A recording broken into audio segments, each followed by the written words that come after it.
రామా జయ రామా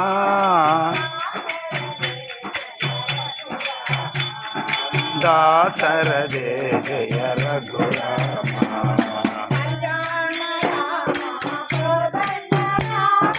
కళ్యాణ రామా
జరుపుకుంటున్నటువంటి ఈ శ్రీరామనవమి ఉత్సవాలకి ఉత్సవ సందర్భంగా ఏర్పాటు చేసినటువంటి సత్యసాయి భజన మండలి వారి చేత ఈరోజు భజన కార్యక్రమం జరిగింది. ఈరోజు శ్రీరామచంద్రుల గారి యొక్క విశేషాలను పూర్తంగా మనం తెలుసుకుందాం. రామో విగ్రహవాన్ ధర్మ ధర్మ పారాయణకి మారు పేరు శ్రీరామచంద్రుడు. ఎప్పటి త్రేతాయుగం ఆ యుగం గడిచిపోయింది, ద్వాపర యుగం అయిపోయింది, కలియుగంలో ప్రథమ భాగంలో ఉన్నాం. ఇప్పటికీ కూడా రామచంద్రుల ప్రభువు గురించి మనం చెప్పుకుంటున్నామంటే ఆ వ్యక్తి తాలూకా వైశిష్టం ఎటువంటిదో మనం గమనించాలి. ఆ మహానుభావుల తాలూకా జీవిత విశేషాలు మనందరికీ తెలిసినటువంటిది. ఇప్పుడు చెప్పబోయేటువంటి విషయాలు కూడా కొత్తవి కావు. అయినా సరే ఈరోజు పర్వదినం సందర్భంగా ఆయన గురించి మనం 4 మాటలు చెప్పుకుని తల్లిస్తామనేటువంటి ఉద్దేశం. భారతదేశం అంతా కూడా రామచంద్ర ప్రభు వారి తాలూకా వేడుకలతోటి మొత్తం మనము ఒక టీవీ చూసినా, ఒక పేపర్ చదివినా, 2 మనుషులు కలిసినా జై శ్రీరామ్ అని చెప్పి స్వామి తాలూకా విషయాలనే చెప్పుకుంటున్నాం. అయోధ్య ఉత్తరప్రదేశ్లో ఈరోజు మహావేడుకలు జరిగింది. ఇటీవల 500 సంవత్సరాల తర్వాత నిజంగా రామ జన్మభూమిలో శ్రీరాముల వారి తాలూకా ప్రతిష్ఠ జరిగింది. మరి మనకి భద్రాచలం ప్రస్తుతానికి తెలంగాణలో ఉన్న మనకి అతి చేరువలో ఉండేటువంటి. మరి మూడోది మన ఆంధ్రప్రదేశ్లో ఒంటిమిట్ట. ఈ మూడింటికి ఒక విశిష్టత ఉంది చెప్పుకుందాం.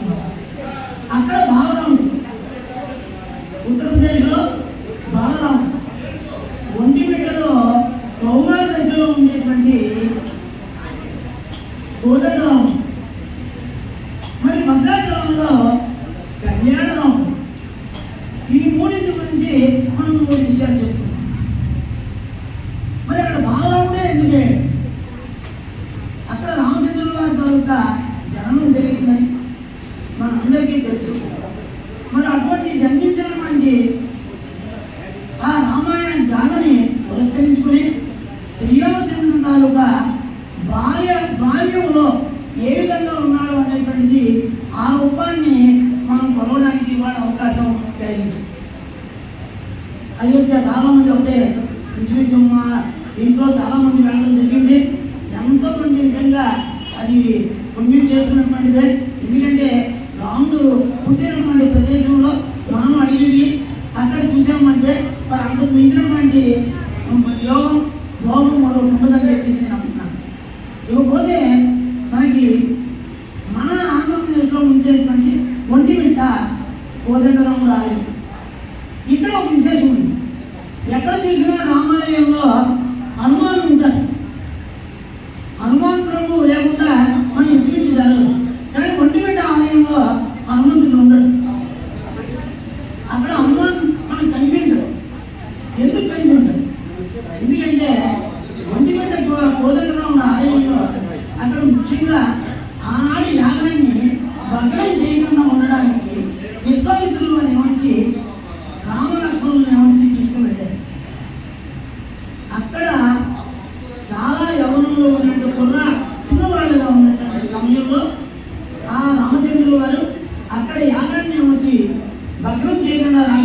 ఆతృతతో అందుకోసం కాపాడడానికి వచ్చాడు.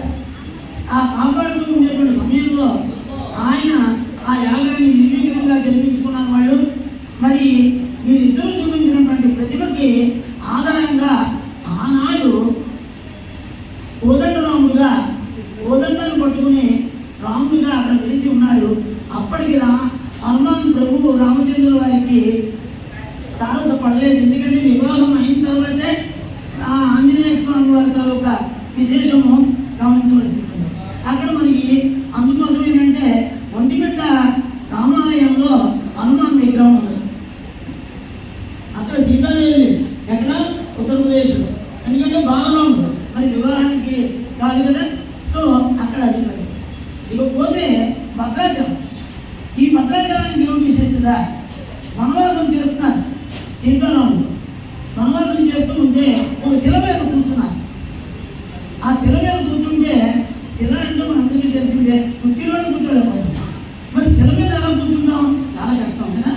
కానీ శ్రీరామచంద్రుల వారికి ఆ శిల మీద కూర్చున్న వెంటనే ఎక్కడో ఒక ఉద్యానవనంలో ఒక మంచి దాని ఏంటంటే ఒక చక్కనైనటువంటి వర్గం మీద కూర్చున్నటువంటి అర్థంగా భావించండి. ఎంత చక్కనైనటువంటి ఈ పథకం మీద మనం కూర్చున్నాము, నిజంగా ఎవరితో కదా ఇది అని చెప్పి ఆనాడు కాళీశ ప్రభువు తాలూకు సమయంలో కంచెల గోపన్న గారు తిరుగాడుతున్నటువంటి సమయం అన్నమాట. ఇంత మహా అద్భుతమైనటువంటి అంశత్వరిక కల్పాన్ని మరిపెంప చేస్తున్నది కాబట్టి ఇక్కడ నేను వచ్చి తీరాలి అనేటువంటిది ఆ శ్రీరామచంద్రుల వారి తాలూకా మనసు అనిపించి వెంటనే కంచెల గోపన్న గారికి కళ్ళలో కనిపించి ఇక్కడ ఒక ఆలయం కట్టవయ్యా అని చెప్పి ఆయన అడిగి కట్టించుకున్నాక శ్రీరామచంద్రుల వారు ఎక్కడ భద్రాచలంలో. సో ఈ రకంగా ఉన్నటువంటి దగ్గర 3 రకాలుగా స్వామి నుంచి కనిపించారు. ఆయన 3 రకాలేంటి? సర్వాంతర్యామి, సర్వవ్యాపి. మనం ఈరోజు పెంచుకునేటువంటి భగవాన్ సత్యసాయి బాబా వారిని కూడా మనం సాయిరామ్, ప్రతి ఒక్కరూ కూడా సాయిరామును పలికించుకుంటూ ఉంటాం. ఏమిటి రామ్? రా అంటే మన నోట్లో ఉండేటువంటి పాపాలన్నీ కూడా